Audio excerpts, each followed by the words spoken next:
Hey there, fellow gardeners. Are you ready to grow some juicy, delicious watermelons this season? Of course you are. But before you start planting, you need to know about the best types of organic fertilizers to use. And more importantly, you need to know what not to use. So buckle up, grab some popcorn, or watermelon if you prefer, and let's get started. First up, let's talk about what not to use. Now, I know your Uncle Joe might swear by his homemade fertilizer brew. But let me tell you, folks, that stuff is not for the faint of heart. Sure, it might give you some big, fat watermelons. But at what cost? Your nose, that's what.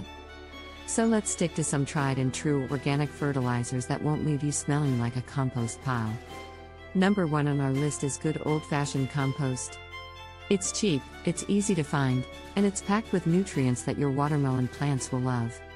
Plus, it's a great way to recycle your kitchen scraps and yard waste. Just be sure to mix it in with the soil before you plant your watermelon seeds, and you're good to go. Next up, we've got worm castings. Now, I know what you're thinking.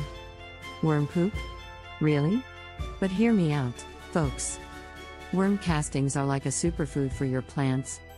They're loaded with beneficial microorganisms and nutrients that will help your watermelons grow big and strong. Plus, they don't smell half as bad as your Uncle Joe's homemade brew. Number 3 on our list is blood meal.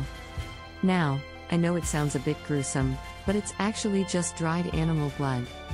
And let me tell you, folks, watermelon plants love this stuff. It's high in nitrogen, which is essential for healthy growth. Just be sure to use it sparingly, as too much can burn your plants. Next up, we've got fish emulsion. Now, I won't lie to you, folks. This stuff does smell a bit fishy. But don't let that put you off. Fish emulsion is a great source of nitrogen, phosphorus, and potassium, which are all essential for watermelon growth. Just be sure to dilute it before you apply it. Or you'll be left with some very unhappy neighbors. Number 5 on our list is green manure. No, it's not a fancy name for cow poop. Green manure is actually a cover crop that you grow specifically to turn into the soil as a natural fertilizer. It's a great way to improve soil fertility, retain moisture, and suppress weeds. Plus, it's free if you grow it yourself. Last but not least, we've got seaweed extract. This stuff is like a spa treatment for your watermelon plants. It's packed with micronutrients and plant hormones that will help your plants fight off diseases, resist stress, and produce sweeter, juicier fruit. Plus, it doesn't smell half bad.